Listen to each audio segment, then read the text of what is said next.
Welcome to Ajaxra Academy YouTube channel.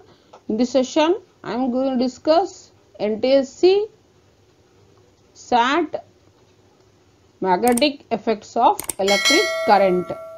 One short revision. If you like this video, please subscribe to our channel. Please share your valuable comments in the comment section.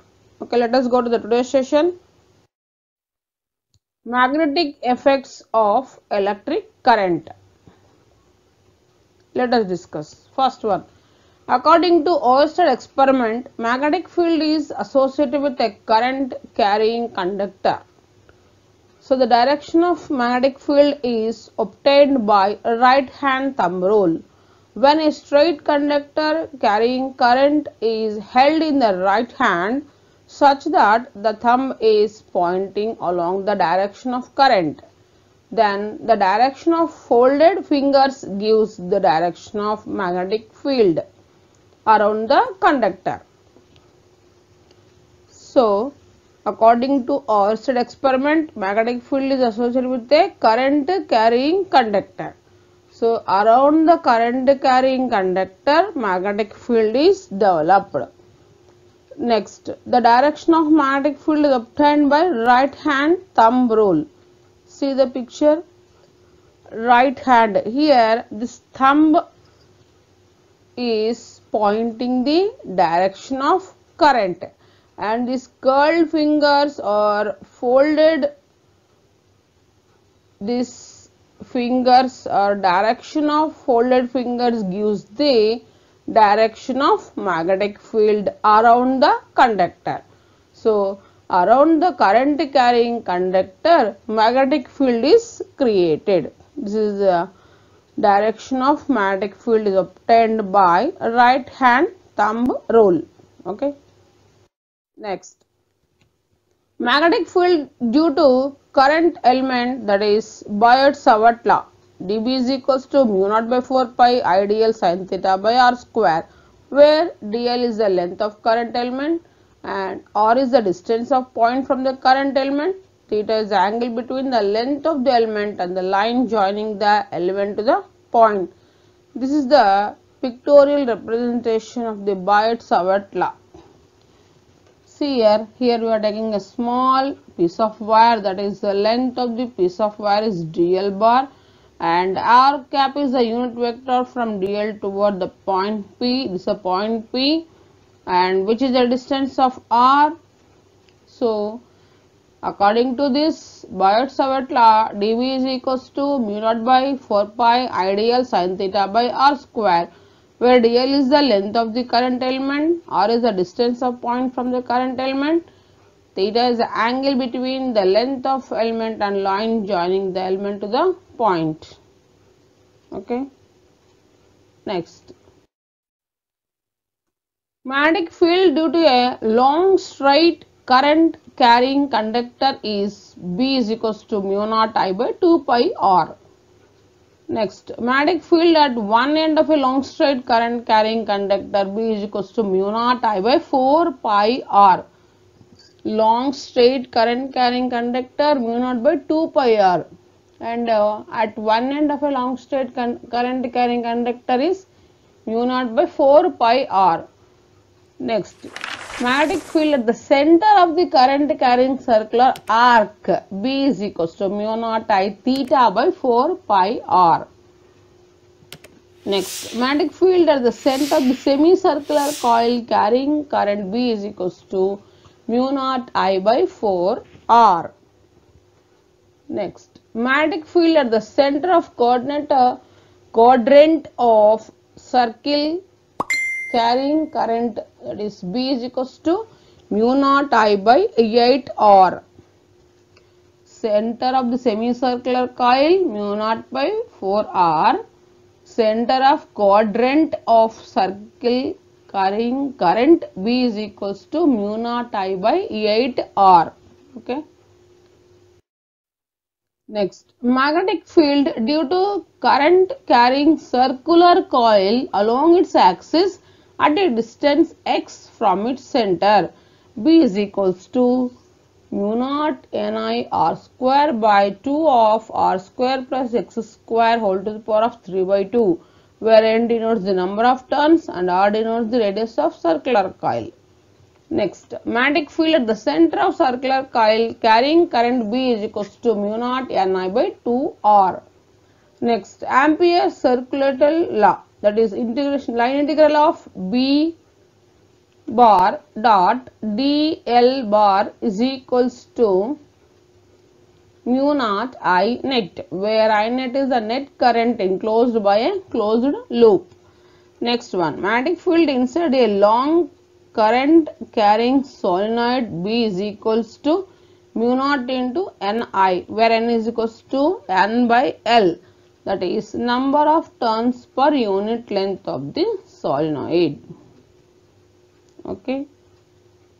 Next, magnetic field at one end of long solenoid B is equals to mu naught Ni by 2. Next, magnetic field inside a toroid B is equals to mu naught Ni by 2 pi r.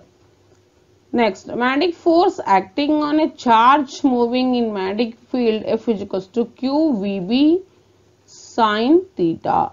This is QVB sin theta.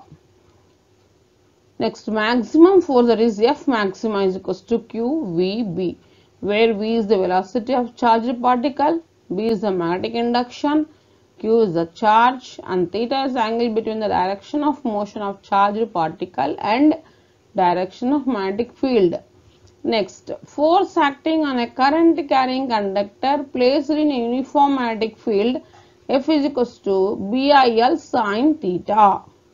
So here we discussed magnetic field at one end of long solenoid B is equals to mu naught Ni by 2.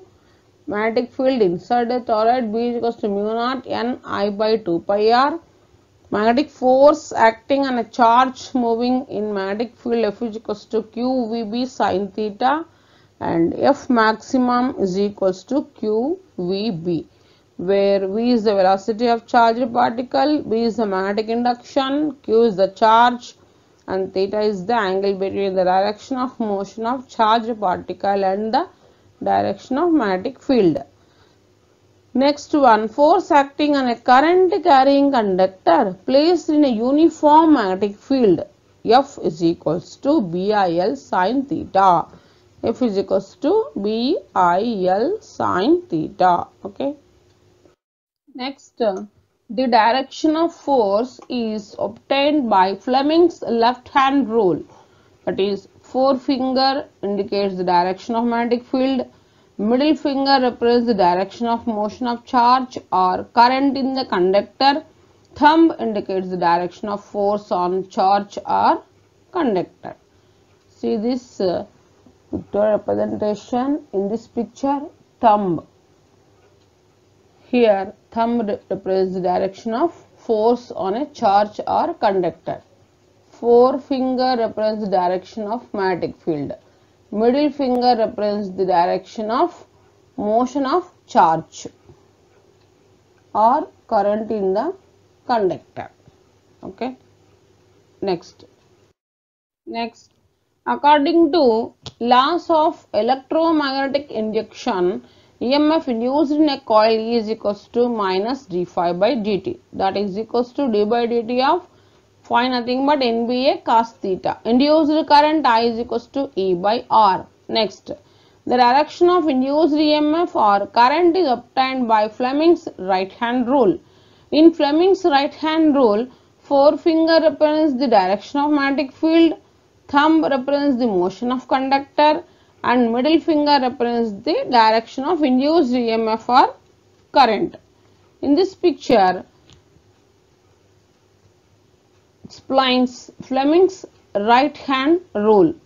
Here thumb indicates the motion of conductor and middle finger indicates the direction of induced EMF of or current. Next, forefinger represents the direction of magnetic field, thumb motion of conductor, middle finger, direction of induced EMF or current, and forefinger represents the direction of magnetic field. Okay. Next, electric motor is based on the principle that when a rectangular coil is placed in a magnetic field and current is passed through it, two equal and opposite forces act on the coil, which rotates it continuously.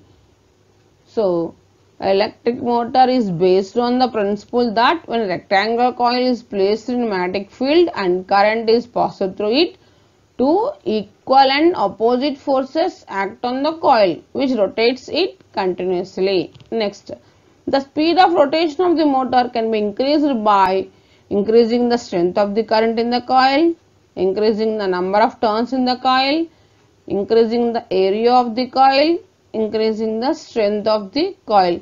If we increase the strength of the current, number of turns, area of the coil and strength of the magnetic field, then we can increase the speed of rotation of the motor. Okay. So, speed of rotation of the motor can be increased by these four factors.